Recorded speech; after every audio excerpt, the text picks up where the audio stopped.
ಮೈಸೂರಿನಲ್ಲಿ ಮತ್ತಷ್ಟು ಹೆಚ್ಚಾಗ್ತಾ ಇದೆ ದಸರಾ ದಂಗಲ್. ಚಾಮುಂಡಿ ಚಲೋ, ಚಾಮುಂಡಿ ನಡಿಗೆಗೆ ಬ್ರೇಕ್ ಹಾಕಲಾಗಿದೆ. ಈಗ ಪರ ವಿರೋಧದ ಪ್ರತಿಭಟನೆಗೆ ಅವಕಾಶ ಕೊಟ್ಟಿಲ್ಲ ಇವರು ಪೊಲೀಸರು. ಅವಕಾಶ ಕೊಡಬಾರ್ದು, ಯಾಕಂದ್ರೆ ಮತ್ತೆ ಘರ್ಷಣೆ ಆಗುತ್ತೆ. ದಸರಾ ಉದ್ಘಾಟನೆಗೆ ಭಾನು ಮುಸ್ತಾಕ್ ಅವರ ಆಯ್ಕೆಗೆ ವಿರೋಧ ವ್ಯಕ್ತಪಡಿಸಿ ಬಿಜೆಪಿಯವರು ಜೊತೆಗೆ ಹಿಂದೂ ಸಂಘಟನೆಯವರು ಅವರು ಚಲೋವನ್ನು ಹಮ್ಮಿಕೊಂಡಿದ್ರು. ಇನ್ನು ಚಾಮುಂಡಿ ಚಲೋಗೆ ದಲಿತ ಮಹಾಸಭಾ ಅವರು ಕೂಡ ಹೋಗ್ತಾ ಇದ್ರು, ಅಂದರೆ ಮುಸ್ತಾಕ್ ಅವ್ರನ್ನ ಬೆಂಬಲ ವ್ಯಕ್ತಪಡಿಸಿ. ಆದರೆ ಎರಡೂ ಸಂಘಟನೆಗಳ ಹೋರಾಟಕ್ಕೆ ಪೊಲೀಸರು ತಡೆ ಒಡ್ಡಿದ್ದಾರೆ. ಪ್ರತಿಭಟನೆಗೆ ಮುಂದಾಗಿದ್ದ ಬಿಜೆಪಿ ನಾಯಕರನ್ನ ವಶಕ್ಕೆ ಪಡೆದ್ರು. ದಲಿತ ಮಹಾಸಭಾ ನಾಯಕರನ್ನು ಕೂಡ ವಶಕ್ಕೆ ಪಡೆದ್ರು. ದಸರಾ ಆಚರಣೆ ವೇಳೆ ಕಾನೂನು ಸುವ್ಯವಸ್ಥೆಗೆ ಧಕ್ಕೆ ಹಿನ್ನೆಲೆ ಪ್ರತಿಭಟನೆಗೆ ಅನುಮತಿ ನಿರಾಕರಿಸಿರುವ ಪೊಲೀಸ್ ಇಲಾಖೆ.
ಬಿಜೆಪಿ ಪಕ್ಷಕ್ಕೆ ನಡೆಸುತ್ತಿರುವ ಬಿಜೆಪಿ ಪಕ್ಷಕ್ಕೆ ಚಾಮುಂಡಿ ಚಲೋ ಹಿನ್ನೆಲೆಯಲ್ಲಿ ಭಕ್ತರಿಗೂ ತೊಂದರೆ ಉಂಟಾಯಿತು. ಚಾಮುಂಡಿ ಚಲೋಗೆ ಮುಂದಾಗಿದ್ರು ಕಾರ್ಯಕರ್ತರು. ಈ ಟೈಮ್ನಲ್ಲಿ ನಾಗರಿಕರನ್ನು ವಶಕ್ಕೆ ಪಡೆಯೋಕೆ ಪೊಲೀಸರು ಸಜ್ಜಾಗಿದ್ರು. ಅಂದರೆ ಹೋರಾಟಗಾರನ ಬಿಟ್ಟು ಯಾಕ್ರೆ ಸುಮ್ಮನೆ ಅಮಾಯಕರನ್ನೇ ಹೊತ್ಕೊಂಡು ಹೋಗ್ತೀರಿ. ಅಲ್ಲಿ ದರ್ಶನಕ್ಕಂತ ಬಂದಂಥವ್ರು ನೋಡಿ, ಅಲ್ಲಿ ಮಹಿಳೆ ಗಲಾಟೆ ಮಾಡಿಬಿಟ್ರು. ಮಗ CT ಪಾಸ್ ಆಗಿದ್ದಾನೆ, ಆಗ ಖುಷಿ ಕ್ಷಣಗಳು, ಜೊತೆಗೆ ದೇವ್ರ ದರ್ಶನ ಪಡಿಬೇಕು ಅಂತೇಳಿ ಹೋಗ್ತಾ ಇದ್ರು. ಅವರು ತಾಯಿ ಚಾಮುಂಡೇಶ್ವರಿಯ ದರ್ಶನಕ್ಕೆ ಹೋಗ್ತಾ ಇದ್ರು. ಆ ವೇಳೆ ಪೊಲೀಸರು ಬಂದ್ಸೋಕ್ ಮುಂದಾಗಿದ್ರು. ಇತ್ತ ಮಗಳಿಗೆ ಇಂಟರ್ವ್ಯೂ ಇದೆ ಅಂತೇಳಿ ಕಣ್ಣೀರು ಹಾಕ್ಬಿಟ್ರು ಮಹಿಳೆಯೊಬ್ಬರು. ಚಾಮುಂಡೇಶ್ವರಿ ತಾಯಿ ಬೇಡೋಕೆ ಹೋಗ್ತಾ ಇದೆ, ನಮ್ಮನ್ನ ತೆಗೆದು ಎಳೆದು ಹಾಕ್ತಿದ್ದೀರಿ, ಇದು ನ್ಯಾಯವಲ್ಲ ಅಂತ ಹೇಳಿ ಪೊಲೀಸರ ನಡೆ ಖಂಡಿಸಿ ಕಣ್ಣೀರು ಹಾಕಿದ್ರು.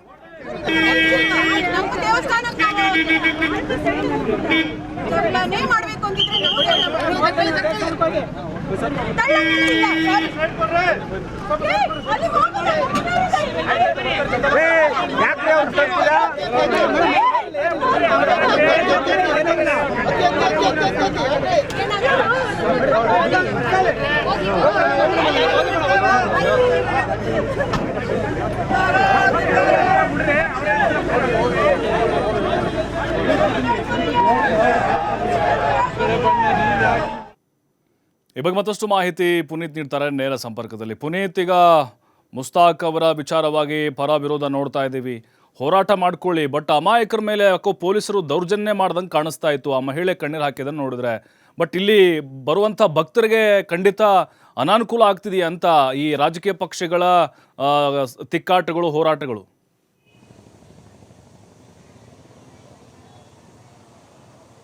ಖಂಡಿತವಾಗಿ ಪ್ರಭು, ಈ ಒಂದು ದಸರಾ ಉದ್ಘಾಟನೆಗೆ ಸಾಹಿತಿ ಭಾನು ಮುಸ್ತಾಕ್ ಅವರ ಒಂದು ಆಯ್ಕೆ ವಿಷಯಕ್ಕೆ ಸಂಬಂಧಪಟ್ಟಂತೆ ಈಗಾಗಲೇ ಸಾಕಷ್ಟು ಪರ ವಿರೋಧವಾದಂತಹ ಚರ್ಚೆಗಳಿದ್ವು, ಹೋರಾಟಗಳು ನಡೆದವು. ಇವತ್ತು ಕೂಡ ಏನು ಪಾದಯಾತ್ರೆಗಳನ್ನು ಹಮ್ಮಿಕೊಳ್ಳುವಂತಹ ಒಂದು ಕೆಲಸವನ್ನು ಮಾಡಲಾಗಿತ್ತು. ಹಿಂದೂ ಜಾಗರಣಾ ವೇದಿಕೆ ಚಾಮುಂಡಿ ಬೆಟ್ಟ ಛಲ ಅನ್ನೋ ಒಂದು ಹೆಸರಿನಲ್ಲಿ ಪಾದಯಾತ್ರೆಗೆ ಮುಂದಾಗಿತ್ತು. ಅದೇ ಸಮಯಕ್ಕೆ ಸರಿಯಾಗಿ ದಲಿತ ಮಹಾಸಭಾವು ಕೂಡ ಚಾಮುಂಡಿ ಬೆಟ್ಟಕ್ಕೆ ನಡಿಗೆ ಅನ್ನೋ ಒಂದು ಪಾದಯಾತ್ರೆಯನ್ನು ಮಾಡಲಿಕ್ಕೆ ಮುಂದಾಗಿತ್ತು. ಎರಡೂ ಕೂಡ ಘರ್ಷಣೆ ಆಗುತ್ತೆ ಅನ್ನೋ ಒಂದು ಹಿನ್ನೆಲೆಯಲ್ಲಿ ಪೊಲೀಸ್ ಇಲಾಖೆ ಅನುಮತಿಯನ್ನು ನಿರಾಕರಣೆ ಮಾಡಿದ್ರು. ನಿರಾಕರಣೆಯನ್ನು ಮಾಡಿದರೂ ಕೂಡ ಹಿಂದೂ ಜಾಗರಣಾ ವೇದಿಕೆಯ ಏನು ಕಾರ್ಯಕರ್ತರಿರಬಹುದು, ಬಿಜೆಪಿಯ ಕಾರ್ಯಕರ್ತರಿರಬಹುದು, ಇವರೆಲ್ಲರೂ ಕೂಡ ಚಾಮುಂಡಿ ಬೆಟ್ಟಕ್ಕೆ ನುಗ್ಗುವಂತಹ ಒಂದು ಪ್ರಯತ್ನಕ್ಕೆ ಮುಂದಾದರು. ಹೀಗಾಗಿ ಮೈಸೂರಿನ ಕುರುಬಾರಹಳ್ಳಿಯ ವೃತ್ತ ಏನಿದೆ, ಅಂದರೆ ಚಾಮುಂಡಿ ಬೆಟ್ಟಕ್ಕೆ ತೆರಳುವಂತಹ ಮುಖ್ಯ ರಸ್ತೆ ಏನಿದೆ, ಅಲ್ಲಿ ಬ್ಯಾರಿಕೇಡ್ಗಳನ್ನು ಅಳವಡಿಸುವ ಮುಖಾಂತರ ಅಲ್ಲಿ ಯಾರೂ ಕೂಡ ಚಾಮುಂಡಿ ಬೆಟ್ಟಕ್ಕೆ ತೆರಳಿದರ ರೀತಿಯಲ್ಲಿ ಪೊಲೀಸರು ದಿಗ್ಬಂಧನವನ್ನು ಹಾಕಿದರು. ಇನ್ನು ಪ್ರಮುಖವಾಗಿ ಈ ರಾಜಕೀಯವಾದಂತಹ ಒಂದು ಕಿತ್ತಾಟ, ರಾಜಕೀಯ ಪಕ್ಷಗಳು ತಮಗೆ ಬೇಕಾದಂತಹ ಒಂದು ಲಾಭವನ್ನು ಪಡೆದುಕೊಳ್ಳಿಕ್ಕೆ ಈ ಥರದ ಕೆಲವು ಇಶ್ಯೂಗಳನ್ನು ಇಟ್ಕೊಂಡು ಹೋರಾಟ ಪ್ರತಿಭಟನೆ ಅಂತ ಹೇಳಿ ರಸ್ತೆಗಿಳಿಯುವಂಥ ಒಂದು ಹಿನ್ನೆಲೆಯಲ್ಲಿ ಇಲ್ಲಿ ಜನಸಾಮಾನ್ಯರಿಗೆ ಸಾಕಷ್ಟು ಸಮಸ್ಯೆ ಆದಂಥದ್ದು.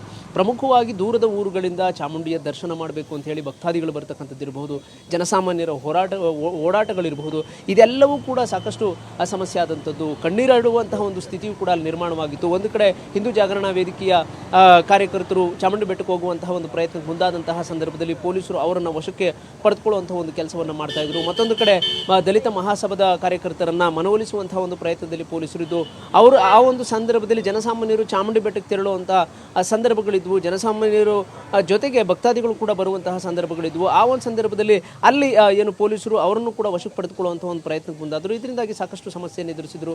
ಕೆಲವರು ತಮ್ಮ ಮಕ್ಕಳು ಎಕ್ಸಾಮ್ನಲ್ಲಿ ಪಾಸ್ ಆಗಿದ್ದಾರೆ ಅಂತ ಹೇಳಿ ಸಂತಸಕ್ಕೆ ಚಾಮುಂಡಿ ಬೆಟ್ಟಕ್ಕೆ ತೆರಳುವಂಥದ್ದು ಇರಬಹುದು, ದೇವಿಯ ಆಶೀರ್ವಾದವನ್ನು ಪಡೆದುಕೊಂಡು ಬರಬೇಕು, ದರ್ಶನವನ್ನು ಪಡೆದುಕೊಂಡು ಬರಬೇಕು ಅಂತ ಹೇಳಿ ಹೋಗ್ಲಿಕ್ಕೆ ಬಂದಂತಹ ಸಂದರ್ಭದಲ್ಲಿ ಅವರಿಗೆ ಈ ಒಂದು ಸಮಸ್ಯೆಯಿಂದಾಗಿ ಅವರು ಕಣ್ಣೀರಿಡುವಂತಹ ಒಂದು ಸ್ಥಿತಿಯು ಕೂಡ ನಿರ್ಮಾಣವಾಗಿತ್ತು. ಇಲ್ಲಿ ಮುಖ್ಯವಾಗಿರ್ತಕ್ಕಂಥದ್ದು ಈಗಾಗಲೇ ಏನು ಜಿಲ್ಲಾಡಳಿತವು ಕೂಡ ಬಾನು ಮುಸ್ತಾಕ್ ಅವರಿಗೆ ದಸರಾ ಉದ್ಘಾಟನೆ ಮಾಡಬೇಕು ಅಂತ ಹೇಳಿ ಸ್ವಾಗತವನ್ನು ಕೂಡ ಮಾಡಿದೆ. ಇಷ್ಟೆಲ್ಲ ಆಗಿದ್ರೂ ಕೂಡ ಈಗ ಪರ ವಿರೋಧವಾದಂತಹ ಈ ಒಂದು ಹೋರಾಟಗಳೇನಿದ್ದಾವೆ ಇವು ಹೆಚ್ಚಿನದಾಗಿ ಜನಸಾಮಾನ್ಯರಿಗೆ ಸಮಸ್ಯೆಯನ್ನು ಉಂಟು ಮಾಡಿದ್ದಾವೆ ಅಂದ್ರೂ ಕೂಡ ತಪ್ಪಾಗಲಿಕ್ಕಿಲ್ಲ. ಯಾಕೆಂತ ಹೇಳಿದ್ರೆ ಮೈಸೂರು ಅಂದ ತಕ್ಷಣ ದಸರಾ ಸಂದರ್ಭದಲ್ಲಿ ದಸರಾ ಪ್ರವಾಸಿಗರನ್ನೇ ನಂಬಿರುವಂತಹ ಒಂದು ಪ್ರವಾಸೋದ್ಯಮ ಇರತಕ್ಕಂಥದ್ದು. ಇದೇ ಒಂದು ವ್ಯಾಪಾರವನ್ನು ನಂಬಿರತಕ್ಕಂಥ ವ್ಯಾಪಾರಸ್ಥರು ಕೂಡ ಸಾಕಷ್ಟು ಸಂಖ್ಯೆಯಲ್ಲಿ ಇರ್ತಕ್ಕಂಥದ್ದು. ಆದರೆ ಪ್ರತಿ ಬಾರಿಯೂ ಕೂಡ ಏನು ಕಳೆದ ಬಾರಿಗಳಲ್ಲೆಲ್ಲ ನಾವು ಗಮನಿಸಬಹುದು, ಮಹಿಷ ದಸರಾ ಇದ್ದಂಥದ್ದು ಇರಬಹುದು, ಆ ಒಂದು ಸಂದರ್ಭದಲ್ಲೂ ಕೂಡ ಪರ ವಿರೋಧವಾದಂತಹ ಹೋರಾಟಗಳು ನಡೆದವು. ಆ ಒಂದು ಸಂದರ್ಭದಲ್ಲೂ ಕೂಡ ವ್ಯಾಪಾರಸ್ಥರೆಲ್ಲರೂ ಕೂಡ ಒಂದು ರೀತಿ ಆತಂಕಕ್ಕೊಳಗಾಗುವಂತಹ ಒಂದು ಪರಿಸ್ಥಿತಿ ಆಗಿತ್ತು. ಯಾಕೆಂತ ಹೇಳಿದ್ರೆ ಪ್ರವಾಸಿಗರ ಸಂಖ್ಯೆ ಕಡಿಮೆ ಆಗುತ್ತೆ, ವ್ಯಾಪಾರ ವಹಿವಾಟು ಕಡಿಮೆ ಆಗುತ್ತೆ, ಈ ಥರದ ಒಂದು ಆತಂಕದಲ್ಲಿದ್ದರು. ಅದೇ ರೀತಿಯಾದಂತಹ ಒಂದು ವಾತಾವರಣ ಈಗೂ ಕೂಡ ನಿರ್ಮಾಣವಾಗಿರ್ತಕ್ಕಂಥದ್ದು. ಬಾನು ಮುಸ್ತಾಕ್ ಅವರ ಒಂದು ಆಯ್ಕೆ ವಿಷಯಕ್ಕೆ ಸಂಬಂಧಪಟ್ಟಂತೆ ಈಗ ಬಿಜೆಪಿಯ ನಾಯಕರುಗಳು ವಿರೋಧವನ್ನು ವ್ಯಕ್ತಪಡಿಸಿರ್ತಕ್ಕಂಥದ್ದು ಇರ್ಬೋದು, ಕಾಂಗ್ರೆಸ್ನವರು ಪರವಾಗಿ ಮಾತನಾಡ್ತಕ್ಕಂಥದ್ದು ಇರ್ಬೋದು. ಎರಡೂ ಕಿತ್ತಾಟಗಳಿಂದ ಜನಸಾಮಾನ್ಯರು ಜೊತೆಗೆ ವ್ಯಾಪಾರ ವಹಿವಾಟು ಮೈಸೂರಿನ ಪ್ರವಾಸೋದ್ಯಮದ ಮೇಲೆ ಸಾಕಷ್ಟು ಪರಿಣಾಮ ಬೀರಿದೆ ಅಂದರೂ ಕೂಡ ತಪ್ಪಾಗಲಿಕ್ಕಿಲ್ಲ. ಇನ್ನು ಇವತ್ತು ಶಾಸಕ ಶ್ರೀವತ್ಸ ಅವರು ಇರ್ಬೋದು, ಜೊತೆಗೆ ಮಾಜಿ ಶಾಸಕ ಎಲ್ ನಾಗೇಂದ್ರ ಇರ್ಬೋದು, ಮಾಜಿ ಸಂಸದ ಪ್ರತಾಪ್ ಸಿಂಹ ಅವರು ಇರ್ಬೋದು, ಇವರೆಲ್ಲರೂ ಕೂಡ ಈ ಒಂದು ಚಾಮುಂಡಿ ಬೆಟ್ಟ ಚಲೋ ಇರತಕ್ಕಂಥ ಒಂದು ಹಿನ್ನೆಲೆಯಲ್ಲಿ ಚಾಮುಂಡಿ ಬೆಟ್ಟಕ್ಕೆ ತೆರಳುವಂತಹ ಒಂದು ಪ್ರಯತ್ನಕ್ಕೆ ಬಂದಾದರೂ ಆ ಒಂದು ಸಂದರ್ಭದಲ್ಲಿ ಪೊಲೀಸರು ಅವರೆಲ್ಲರನ್ನು ಕೂಡ ವಶಕ್ಕೆ ತೆಗೆದುಕೊಳ್ಳುವಂತಹ ಒಂದು ಕೆಲಸವನ್ನು ಒಂದು ಕಡೆ ಮಾಡಿದರು. ಮತ್ತೊಂದು ಕಡೆ ದಲಿತ ಮಹಾಸಭಾದ ನಾಯಕರುಗಳು ಕೂಡ ಚಾಮುಂಡಿ ಬೆಟ್ಟಕ್ಕೆ ನಡಿಗೆ ಯಾತ್ರೆಯನ್ನು ಅಂದರೆ ಪಾದಯಾತ್ರೆಯನ್ನು ಮಾಡಲಿಕ್ಕೆ ಮುಂದಾದರು. ಅವರ ಒಂದು ಮನವೊಲಿಸುವ ಮುಖಾಂತರ ಅವರನ್ನು ವಾಪಸ್ ಕಳಿಸುವುದರಲ್ಲಿ ಅವರು ಪೊಲೀಸರು ಒಂದು ರೀತಿ ಯಶಸ್ವಿ ಆದರು ಅಂತಲೂ ಕೂಡ ಹೇಳ್ಬೋದು. ಪ್ರಮುಖವಾಗಿ ಈ ಒಂದು ಪರ ವಿರೋಧವಾದಂತಹ ಒಂದು ಹೋರಾಟಗಳಿಂದ, ಈ ಒಂದು ರಾಜಕೀಯದ ಕಿತ್ತಾಟದಿಂದ ಮೈಸೂರು ಒಂದು ರೀತಿ ದಸರಾ ಹಬ್ಬದ ಒಂದು ಸಂಭ್ರಮದಲ್ಲಿರಬೇಕಾದಂತಹ ಮೈಸೂರು ಈಗ ಒಂದು ರೀತಿ ಈ ಥರದ ಒಂದು ಗೊಂದಲದಲ್ಲಿರ್ತಕ್ಕಂಥದ್ದು. ಯಾಕೆಂತ ಹೇಳಿದ್ರೆ ಪರ ವಿರೋಧವಾದಂತಹ ಚರ್ಚೆಗಳೇನಿದ್ದಾವೆ, ಹೋರಾಟಗಳೇನಿದ್ದಾವೆ, ಇದರಿಂದಾಗಿ ಪ್ರವಾಸಿಗರು ಮೈಸೂರತ್ತ ಮುಖ ಮಾಡಬೇಕಾ, ಈ ಒಂದು ಹೋರಾಟಗಳು ಇಲ್ಲಿಗೆ ನಿಲ್ತಾವ, ಈ ಥರದ ಒಂದು ರೀತಿ ಗೊಂದಲದಲ್ಲಿದ್ದಾರೆ ಪ್ರವಾಸಿಗರು ಇರ್ಬೋದು, ಹೊರಭಾಗದ ಜನರು ಇರ್ಬೋದು, ಇನ್ನು ಮೈಸೂರಿಗರು ಕೂಡ ಅಂತಲೂ ಹೇಳ್ಬೋದು. ಈಗ ಸದ್ಯಕ್ಕೆ ಪೊಲೀಸರು ಈ ಒಂದು ಪರ ವಿರೋಧವಾದಂತಹ ಹೋರಾಟಗಳಿಗೆ ಎಲ್ಲಿಯೂ ಕೂಡ ಅನುಮತಿಯನ್ನು ಕೊಡದೆ ಅದಕ್ಕೆ ಕಡಿವಾಣವನ್ನು ಹಾಕ್ತಕ್ಕಂಥ ಒಂದು ಕೆಲಸಕ್ಕೆ ಮುಂದಾಗಿದ್ದರಿಂದಾಗಿ ಒಂದು ಪ್ರತಿಭಟನೆಗಳು ಸ್ವಲ್ಪ ಮಟ್ಟಿಗೆ ತಣ್ಣಗಾಗಿದ್ದಾವೆ ಅಂತಲೂ ಕೂಡ ಹೇಳ್ಬೋದು. ಆದರೆ ಬಿಜೆಪಿ ಕಾರ್ಯಕರ್ತರ ಒಂದು ಆಕ್ರೋಶ, ಹಿಂದೂ ಜಾಗರಣಾ ವೇದಿಕೆಯ ಕಾರ್ಯಕರ್ತರ ಒಂದು ಆಕ್ರೋಶ ಏನಿದೆ ಇದು ಈಗಲೂ ಕೂಡ ಇರತಕ್ಕಂಥದ್ದು. ಬಾನು ಮುಸ್ತಾಕ್ ಅವರು ಕ್ಷಮೆಯನ್ನು ಕೇಳಬೇಕು, ಜೊತೆಗೆ ಈ ಒಂದು ದಸರಾ ಉದ್ಘಾಟನೆಯಿಂದ ಅವರನ್ನು ಕೈ ಬಿಡಬೇಕು, ಅಲ್ಲಿವರೆಗೂ ಕೂಡ ನಮ್ಮ ಹೋರಾಟ ನಿಲ್ಲಲ್ಲ ಅಂತ ಹೇಳಿ ಇಲ್ಲಿ ಇವರು ಆಕ್ರೋಶವನ್ನು ವ್ಯಕ್ತಪಡಿಸಿದರೆ. Thank you Puneeth.